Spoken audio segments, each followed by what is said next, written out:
ಕಾರ್ತಿಕ ದೀಪಂ ವಿವಾದ, ಗಿಂಡಿ ಒಕ್ಕೂಟದ ಪದಚ್ಯುತಿ ಪ್ರಸ್ತಾವಕ್ಕೆ ನಿವೃತ್ತ ಜಡ್ಜ್ಗಳು ಗರಂ. ನ್ಯಾಯಮೂರ್ತಿ ಜಿಆರ್ ಸ್ವಾಮಿನಾಥನ್ ಅವರಿಗೆ 56 ನಿವೃತ್ತ ನ್ಯಾಯಾಧೀಶರ ಬೆಂಬಲ. ನ್ಯಾಯಾಂಗ ಸ್ವಾತಂತ್ರ್ಯಕ್ಕೆ ಧಕ್ಕೆ ತಂದ ಎಡಪಂಥೀಯರ ವಿರುದ್ಧ ನಿವೃತ್ತ ನ್ಯಾಯಾಧೀಶರ ಒಗ್ಗಟ್ಟಿನ ಸಮರ.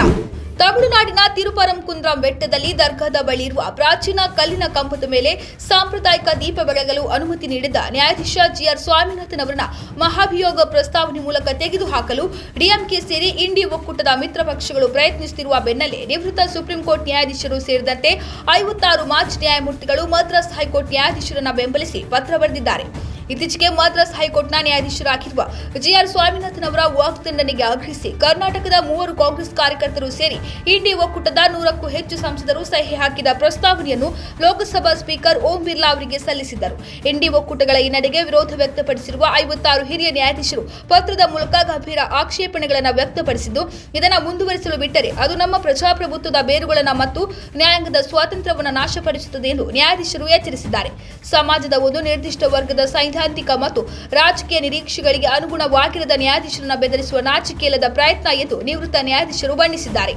ತಮ್ಮ ಪತ್ರದಲ್ಲಿ ಮಾಜಿ ಪ್ರಧಾನಿ ಇಂದಿರಾ ಗಾಂಧಿ 1975ರಲ್ಲಿ ಘೋಷಿಸಿದ ತುರ್ತು ಪರಿಸ್ಥಿತಿಯನ್ನು ಉಲ್ಲೇಖಿಸಿರುವ ನ್ಯಾಯಾಧೀಶರು, ತುರ್ತು ಪರಿಸ್ಥಿತಿಯ ಕರಾಳ ದಿನಗಳಲ್ಲಿಯೂ ಸಹ ಆಗಿನ ಸರ್ಕಾರವು ಅಧಿಕಾರವನ್ನು ಪಾಲಿಸಲು ನಿರಾಕರಿಸಿದ ನ್ಯಾಯಾಧೀಶರನ್ನು ಶಿಕ್ಷಿಸಲು ಅವರ ಬಡ್ತಿಗಳನ್ನು ರದ್ದುಗೊಳಿಸುವುದು ಸೇರಿದಂತೆ ವಿವಿಧ ಕಾರ್ಯವಿಧಾನಗಳನ್ನು ಅಳವಡಿಸಿಕೊಂಡಿತು ಎಂಬುದನ್ನು ನೆನಪಿಸಿಕೊಳ್ಳಬೇಕು ಎಂದಿದ್ದಾರೆ.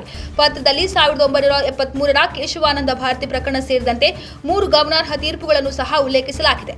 ಈ ವಾರದ ಆರಂಭದಲ್ಲಿ ಕಾಂಗ್ರೆಸ್ ಸಂಸದೆ ಪ್ರಿಯಾಂಕಾ ಗಾಂಧಿ ವಾದ್ರಾ ಮತ್ತು ಸಮಾಜವಾದಿ ಪಕ್ಷದ ಮುಖ್ಯಸ್ಥ ಅಖಿಲೇಶ್ ಯಾದವ್ ಸೇರಿದಂತೆ 100ಕ್ಕೂ ಹೆಚ್ಚು ಇಂಡಿ ಕೂಟದ ಸಂಸದರು ಲೋಕಸಭಾ ಸ್ಪೀಕರ್ ಓಂ ಬಿರ್ಲಾ ಅವರಿಗೆ ಈ ಪ್ರಸ್ತಾವನೆಯನ್ನು ಸಲ್ಲಿಸಿದ್ದು, ಈ ದೋಷಾರೋಪಣೆ ಪ್ರಯತ್ನವನ್ನು ಬಲವಾಗಿ ಟೀಕಿಸಿದ ಕೇಂದ್ರ ಗೃಹ ಸಚಿವ ಅಮಿತ್ ಶಾ, ವಿರೋಧ ಪಕ್ಷಗಳು ಓಲೈಕೆ ರಾಜಕೀಯವನ್ನು ನಡೆಸುತ್ತಿವೆ ಎಂದು ಆರೋಪಿಸಿದ್ದಾರೆ. ಸ್ವಾತಂತ್ರ್ಯದ ನಂತರ ನ್ಯಾಯಾಧೀಶರು ಯಾವುದೇ ನಿರ್ಧಾರಕ್ಕಾಗಿ ದೋಷಾರೋಪಣೆಯನ್ನು ಎದುರಿಸಿರುವುದು ಎಂದಿಗೂ ಸಂಭವಿಸಿಲ್ಲ ಎಂದು ಹೇಳಿದ್ದಾರೆ.